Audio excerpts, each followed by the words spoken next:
حضرت خلیل اللہ نے اللہ سے دعائیں مانگ مانگ کے بیٹا لیا تھا۔ عمر کا پچھلا حصہ ہے، اولاد نہیں ہے، اللہ سے دعا مانگتے ہیں اللہ مجھے اولاد عطا کر دے۔ رات کے پچھلے پہر اٹھ اٹھ کے دعائیں مانگتے ہیں، خیر اللہ نے کرم فرمایا۔ حضرت سارہ کے بطن سے تو اولاد نہیں ہوئی، اب حضرت ہاجرہ سے نکاح کیا۔ اب حضرت ہاجرہ سے نکاح ہوا تو اللہ نے ان کے بطن سے انہیں ایک خوبصورت بیٹا دیا جس کا نام اسماعیل رکھا۔ اللہ اکبر، اللہ کی کتنی بڑی آزمائش تھی۔ اللہ کی طرف سے آواز آئی میرے حکم کی تعمیل کرتے ہوئے اپنی زوجہ کو اور اپنے بیٹے کو وادی غیر ذی زرع میں چھوڑاؤ۔ تو پھر وہ آج جہاں کعبۃ اللہ ہے، یہاں پہاڑوں کے بیچ حضرت ہاجرہ کو چھوڑ کے حضرت خلیل اللہ واپس چلے گئے۔ اور پھر جب حضرت اسماعیل علیہ السلام کی عمر 13 سال ہوئی تو ایک بار ملنے آئے تو حضرت خلیل اللہ کو حکم ہوا، خواب آئی اور خواب میں یہ حکم ہوا۔ نبیوں کی خواب بمنزلہ وحی ہوتی ہے۔ ہمارے جو خواب ہیں ان میں سے کچھ خواب ایسے ہیں جن کو کہا گیا نبوت کا 46واں حصہ ہے، اچھے خواب، لیکن ہمارے خواب ادغاث و احلام ایسے بھی ہوتے ہیں جو دن کے خیالات کا عکس ہوتے ہیں۔ کچھ ہمارے خواب ایسے ہوتے ہیں کہ جو شیطان کی طرف سے ہمارے اوپر ہوتے ہیں، شیطانی خیالات کا عکس ہوتے ہیں۔ لیکن کچھ خواب ایسے ہوتے ہیں کہ جو ہے وہ اچھے اور صالح خواب ہوتے ہیں۔ لیکن نبی کا کوئی خواب ادغاث احلام نہیں ہوتا، نبی کا کوئی خواب جو ہے وہ شیطانی خیال کا نتیجہ نہیں ہوتا، اس لیے کہ نبی پر شیطان وسوسہ اندازی نہیں کر سکتا، اور اگر اس امکان کو مان لیا جائے تو ساری شریعت مشکوک ہو جاتی ہے۔ تو یہ امکان ہی نہیں ہے کہ نبی پر شیطان اثر انداز ہو سکے۔ اللہ اکبر، نبی تو نبی رہا، نبی کے سچے غلام جو ہیں شیطان تو ان کے راستے میں رکاوٹ نہیں ڈال سکتا جب وہ اللہ کی طرف سے دیے ہوئے تقوی سے مالا مال ہو جاتے ہیں۔ خیر، تو خواب دیکھا کہ میں بیٹے کو ذبح کر رہا ہوں، تو آئے اور بیٹے سے کہا، پہلے زوجہ سے کہا کہ بیٹے کو تیار کر دو، ہم نے دوست کی دعوت پہ جانا ہے۔ ویسے خلیل عربی میں گوڑے دوست کو ہی کہتے ہیں، اور حضرت ابراہیم اللہ کے خلیل کہلائے، رب نے ابراہیم کو اپنا دوست قرار دیا تھا۔ تو پھر کہا دوست کی دعوت ہے، دوست کا بلاوا ہے، میں نے بیٹے کو وہاں لے کے جانا ہے۔ تو حضرت ہاجرہ بیٹے کو تیار کر دیتی ہیں، کنگھی بھی کرتی ہیں، بالوں میں تیل بھی لگاتی ہیں، خوبصورت کپڑے بھی پہناتی ہیں۔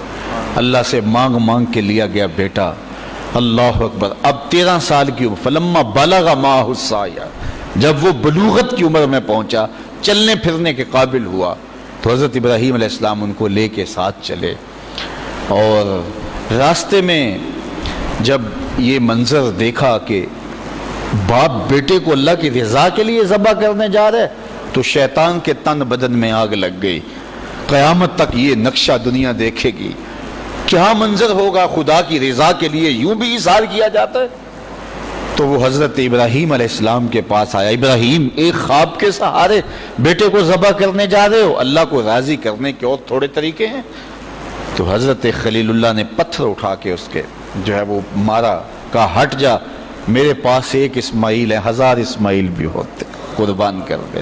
یہ وہی جگہ ہیں۔ پھر حضرت اسماعیل کے پاس آیا تو انہوں نے بھی یہی بات کہی، کہا کہ ماں کی ممتا بڑی کمزور ہوتی ہے۔ تو حضرت ہاجرہ کے پاس آ گیا، کہا کہ شہزادہ کدھر ہے؟ کہا دوست کی دعوت پہ ان کا باپ لے کے گیا ہے۔ کہا نہیں، دوست کی دعوت نہیں ہے، وہ تو ان کو ذبح کرنے لے جا رہا ہے۔ کہا کوئی سوچ کے بات کر، دعائیں مانگ مانگ کے لیا رب سے، اپنے ہاتھوں سے ذبح کر دے گا؟ دنیا کی تاریخ میں ایسا کبھی ہوا نہیں کسی باپ نے اپنے بیٹے کو ذبح کیا ہو اور بیٹا نافرمان ہو، تب بھی کبھی ایسا نہیں ہوا۔ یہ تو وہ بیٹا ہے کہ جس کی پیشانی میں اجالے رکھے ہوئے ہیں، جس کی چمکدار آنکھیں خیرہ کر دیتی ہیں، کیا اس بیٹے کو ذبح کرے گا؟ اور باپ بھی اتنا نرم دل، پھر مانگ مانگ کے لیا، مجبور ہو گیا، کہنے لگا کہ وہ اسے اللہ کا حکم کہتا ہے۔ تو حضرت ہاجرہ سلام اللہ علیہ نے کہا ظالم بھاگ جا، اگر اللہ کا حکم ہے میری گود میں ایک اسماعیل ہے، 1000 اسماعیل بھی ہوتے قربان کر دے۔ یہ انوکھی داستان تھی جو کائنات میں رقم ہونے جا رہی ہے۔ یہ کوئی افسانہ نہیں ہے، یہ امر واقعیہ ہے، یہ ہونے والی داستان ہے۔ جس کی یادیں پورے عالم میں بکھری ہیں. کائنات میں ایسا انوکھا واقعہ، ایسا البیلا واقعہ زمانے میں نہیں دیکھا ہوگا جو یہ واقعہ رقم ہونے جا رہا ہے. حضرت اسماعیل 13 سال کی عمر اور حضرت ابراہیم اپنے بیٹے کو ساتھ لیے جا رہے ہیں. راستے میں میٹھی میٹھی باتیں بھی ہو رہی ہیں. جب منا کی اس وادی میں پہنچے، آج حاجی جو ہے جب وہ رمی جمار کرتا ہے تو وہ کہتا مجھے فون پہ بتا دو کہ میرا جانور ذبح ہو گیا کہ نہیں ہو گیا. اس میں اتنی ہمت نہیں ہوتی کہ اس قربان گاہ پہ چل کے جائے. وہ کہتا ہے تھکن سے چور ہوں. اللہ اکبر، حاجی تجھ سے تو چل کے جایا نہیں جاتا اور شریعت نے تجھے سہولت بھی دے دی، کوئی ضروری نہیں ہے کہ تو وہاں جائے. لیکن ذرا دیکھ وہ منظر کتنا دل آویز تھا. اگر حاجی کو کہا جاتا کہ بیٹا بھی ساتھ لے جانا ہے اور وہاں بیٹے کو ذبح نہیں کرنا، صرف گردن پہ چھری ہی رکھنی ہے، تو کلیجے کانپ جاتے. اللہ اکبر، رسم بھی ادا نہ ہو پاتی. لیکن یہاں ایک انوکھا واقعہ عملاً روح پذیر ہوا. فلما بلغ ماہ السعی، جب وہاں پہنچے تو کہا یا بنیا، اے میرے بیٹے. اللہ کتنا میٹھا اور دلاویز انداز تھا. اے میرے بیٹے، یا بنیا، یا بنی نہیں کہا، میرے بیٹے نہیں کہا، بیٹے نہیں کہا، یا بنیا، اے میرے بیٹے. اس میں اپنائیت کا جمال دیکھیے اور ٹپکتا ہوا شہد دیکھیے پیار کا. اے میرے بیٹے، میں نے خواب دیکھا ہے، انی اذبحک فانظر ماذا تری، کہ میں تمہیں ذبح کر رہا ہوں. فانظر ماذا تری، اب تو بتا تیری رائے کیا ہے. باپ نہ بتاتا ذبح کر لیتا، لیکن نے بیٹے کو شامل کیا. بتانا، میں نے یہ خواب دیکھا ہے اور نبی کا خواب بمنزلہ وحی ہے. اب تو بتا تیری رائے کیا ہے، مجھے بتائیے. باپ بیٹے کو کہے کہ میں تجھے ذبح کرنا چاہتا ہوں. اللہ اکبر. باپ اپنی مرضی سے بعض اوقات کسی بیٹے کی کسی خدمت کی وجہ سے اس کو تھوڑا سا زیادہ دے دے، یا اس سے شفقت کا رخ زیادہ ہو، یا اس کو کچھ ترجیح دے دے، تو دوسرے بیٹے ناراض ہو جاتے ہیں اور باپ کے خلاف جا کے اپنے چچاؤں سے اور دوسرے رشتہ داروں سے بات کرتے ہیں کہ ہمارا باپ ظالم ہو گیا ہے. یار اس کا روح سخن تھوڑا سا دوسرے بیٹے کی طرف ہوا تو جا کے شور کر دیا اولاد نے کہ میرا باپ ظالم ہو گیا ہے. لیکن ذرا یہاں کہانی دیکھیے، باپ کیا بول رہا ہے، بیٹا میں تجھ کو ذبح کرنا چاہ رہا ہوں. فانظر ماذا تری، مجھے بتا تیری رائے کیا ہے. تو بیٹا کیا جواب دیتا ہے؟ کائنات میں ایسا منظر نہیں دیکھا ہوگا. بیٹا خاموش ہو جاتا، سر جھکا لیتا. یہ بھی بڑی بات تھی، امتثال امر تھا. بیٹا کہتا جی جس طرح آپ نے دیکھا میں تو کچھ نہیں کہہ سکتا. یہ بھی امتثال امر تھا. بیٹا کہتا ٹھیک ہے آپ کر لیجیے جو آپ نے کرنا ہے. تو یہ بھی امتثال امر تھا. لیکن جو بیٹے نے کہا، کائنات نے ایسا منظر یہ بھی نہیں دیکھا ہوگا. بیٹے نے یہ نہیں کہا ہاں کر لیجئے، بیٹے نے یہ نہیں کہا کہ خاموشی اختیار کر لی، گردن جھکا لی. ذرا دیکھیے، بیٹے نے کہا یا آباتے. باپ نے کہا تھا نا یا بنیا، اے میرے بچے، اے میرے بیٹے. تو جب یہ بات سن لی کہ میں تجھے ذبح کرنا چاہتا ہوں تو بیٹے کا لہجہ تبدیل نہیں ہوا. اللہ اکبر. آج بیٹا ہو تو کہے باپ ہو صفاق ہو، لیکن اس کے باوجود لہجہ کہ یا آباتے، اے میرے ابو. ذرا اس سے شہد ٹپکتا ہوا دیکھیے اور اس سے خدمت گاری کا جذبہ دیکھیے. یا آباتے، اے میرے ابو. آگے کیا ہے؟ یا آبات فعل ما تؤمر، ابو ذبح کیا ہے، جو بھی کرنا ہے کرو. یا آبات ذبح نہیں کہا، اے ابو ذبح کر دیجئے. ذبح کا جواب ذبح میں دیا جاتا نا، لیکن بیٹا 2 قدم آگے بڑھ گیا. یا آبات فعل ما تؤمر، ابو ذبح کیا ہے، جو بھی کرنا ہے کیجئے. باقی رہی بات میری، یہ کام آسان تو نہیں کہ گردن پہ چھری چلے اور میں تڑپوں نہ، لیکن اللہ کی مدد ہو تو یہ مشکل بھی دی. ستاجدونی انشاءاللہ من الصابرین. آپ دیکھیں گے رب نے چاہا تو صبر کر کے دکھاؤں گا، تڑپوں گا بھی نہیں. باپ رسی بھی ساتھ لے گیا تھا، چھری بھی ساتھ لے گیا تھا. چھری نکالی. یہ کوئی قصہ نہیں، یہ کوئی افسانہ نہیں ہے، یہ حقیقت اور امر واقعیہ ہے. چشم فلک نے پہلی مرتبہ یہ منظر دیکھا. آج حوریں بھی دیکھ رہی تھی، غلمان اور رضوان بھی دیکھ رہے تھے، فرشتے بھی جھک جھک کے دیکھ رہے تھے. مالک قیامت آنے والی ہے. کہا تمہیں بتانا چاہتا ہوں، تم کہتے تھے انسان کو خلیفہ بنا رہے، سجدے تو ہم کرتے ہیں، عبادتیں تو ہم کرتے ہیں، یہ تو لڑائی کرے گا، دھینگا مشتی کرے گا. اب دیکھو میرے بندے کی ادا کو، میرے بندے کی اطاعت اور فرما برداری کے رنگ بھی دیکھو. اللہ اکبر. باپ نے بیٹے کو لٹایا، رسیوں سے بدن جکڑ لیا، ہاتھ میں چھری پکڑی ہے. اللہ اکبر. حضرت اسماعیل کو لٹایا. قرآن نے وہ باقاعدہ منظر نگاری کی ہے. فلما اسلما وتلہ للجبین، جب دونوں راضی ہو گئے. کس بات پہ راضی ہو گئے؟ کہ فلاں نمبر کی گاڑی خرید لیں، فلاں کوٹھی اور فلاں بنگلہ خرید لیں. نہیں، دونوں راضی ہو گئے. باپ ذبح کرنے پہ راضی ہو گیا اور بیٹا ذبح ہونے پہ راضی ہو گیا. اسلام اسے کہتے ہیں فلما اسلما.